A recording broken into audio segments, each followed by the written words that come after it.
This program is brought to you by Community Trust Bank, Medical City, Bid Select, and the Neely School of Business at TCU.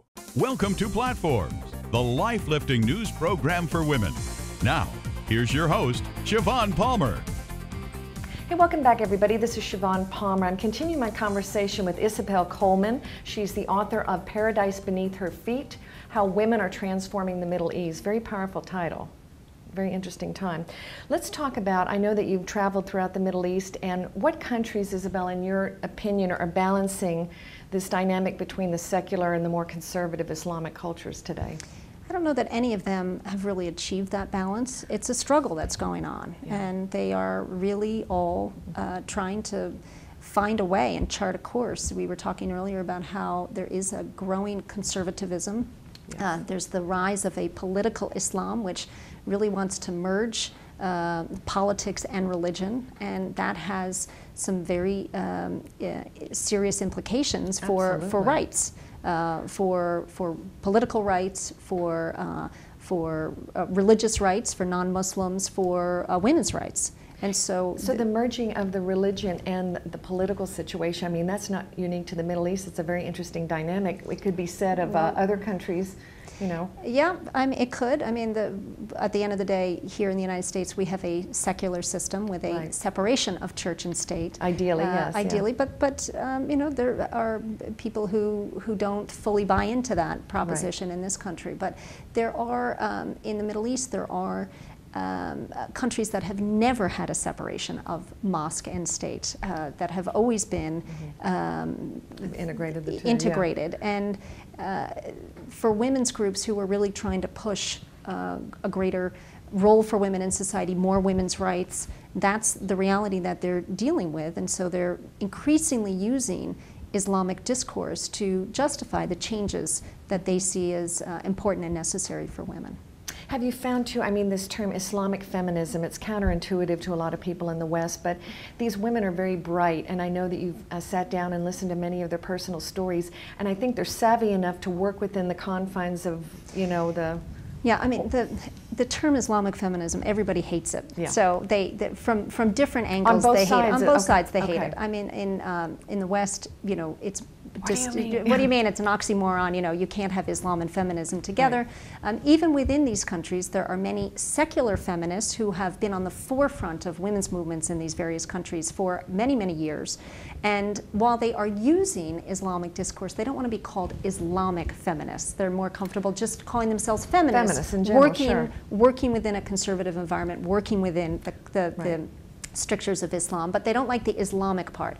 Then there are people of great faith who recognize the conservative nature of their society. Totally. They don't like the feminine part, the feminism part. You know, but what I write about in the book is what they're actually doing is using religious arguments, religious justifications to push back on very conservative religious justifications that have been used against women. And so they're in effect fighting theology with theology, and I call it Islamic feminism. Couldn't you argue, though, that this is really about human rights? I mean, we're saying feminine for women, but basically, the bottom line is I mean, women's rights are human rights. Exactly. I mean, I think Secretary of State Hillary Clinton made that very clear. And I really, that was a very poignant moment when she made that comment. No, I believe it to be true, and women's rights are human rights. But you know, in some of these countries, they don't buy into international human rights language, and so you know, you're really starting from a different. You're working within a different paradigm. Right. Let's talk about young, dynamic Islamic leaders like the Queen of Jordan, for instance. Now, this young woman is, you know, I believe she was educated in the West, and she's very articulate, and this is an area that she's very passionate about, but Jordan has a different dynamic than, say, a Saudi Arabia and Iran, obviously. All of these countries have different dynamics. They all have different histories and different dynamics. Could you take our audience through that? I know you focus on 5 predominantly, but just kind of start with Saudi Arabia and kind of take us through, because it's remarkable how different they are. Well, they really are very, very different, and they're different in not only the role of religion in society, but they're different in terms of their development, they're different in their politics, they're different in their educational levels, so there's a lot of differences. I mean, Jordan is a small country. Right. It is a monarchy. The monarchy is, in all of these countries, you know, there is a very conservative Islamic grassroots movement that exists in all of these countries, and so they're all struggling to find a way to push back against that, but to balance and to chart a middle course in effect. And they're all struggling with it. In Saudi Arabia, also a monarchy, a country that is probably the most deeply conservative country in the region, Saudi Arabia. Yeah. You have, you know, an elite in the country that is Western educated and very Western oriented, but the majority, it's a country of 26, 27 million people, deeply conservative and profoundly religious in their orientation. Sure. And I know that I have a friend who worked for the government, and he would travel to the Middle East as part of his job. He was a colonel in the Air Force.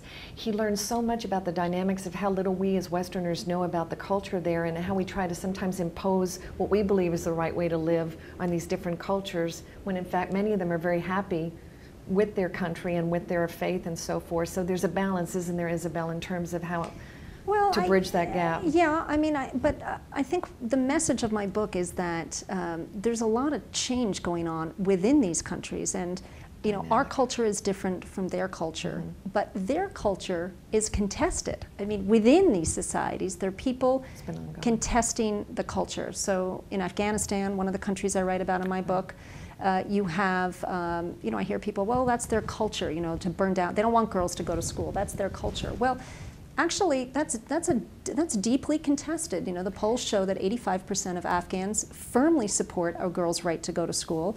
And although the Taliban is using terror tactics to burn down girls' schools, parents and communities rebuild them at enormous personal cost and risk. And so, you know, you have this culture is deeply contested, whether it's a girl's right to go to school, to access health care, to vote, to be part of the political system, or more broadly, you know, democracy, human rights. A lot of these issues are the ideas are there in society, and there are elements who are pushing them and who are fighting against them. Do you believe that a lot of this momentum for change and reform is coming out in the younger generations, the millennials that are getting more access to the internet and freedom and discussion, or is it across the board? I mean, in terms of the... Well, ironically, you know, younger generations are growing up in a much more conservative, outwardly pious. Environment. So you have younger generations that are, you know, as we talked earlier, the women wearing the headscarf, the men, you know, really expressing very openly and publicly their faith. I mean, you've seen that on the rise across the region. So, and yet they are working and trying to find a way to be in the modern world. And so some of them reject the modern world completely and are using extremism to impose their ways on others. But what you find are young people really struggling with their desire to be religious and live their life in a conservative fashion, and yet be part of the modern world. So that's the struggle that seems. And many of the parents' generation are somehow you know, shocked and dismayed by these trends among younger people in the region. Interesting, yeah. Isobel, hold that thought. We're going to go to break, but when we come back, we'll continue our conversation with Ms. Isobel Coleman. This is Shivaun Palmer with Platforms, a life-lifting news program for women. The Rosewood Crescent Hotel is a landmark in the exciting uptown neighborhood of downtown Dallas. The hotel's soaring limestone and marble lobby greets guests. Chic, contemporary guest rooms include 1- or 2-story suites. The hotel features the award-winning spa at the Crescent, fitness center, outdoor swimming pool, and shops and galleries. For fine dining, try Nobu, Bose, and the Crescent Club, a private dining club with spectacular views of the city skyline. Enjoy a relaxing breakfast or lunch in the conservatory, a beautiful glass room overlooking the courtyard gardens at the hotel. Sophisticated and relaxed, soothing and exciting.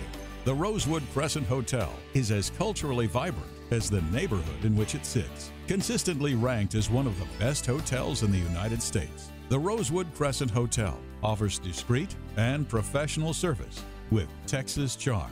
For more information, go to www.crescentcourt.com.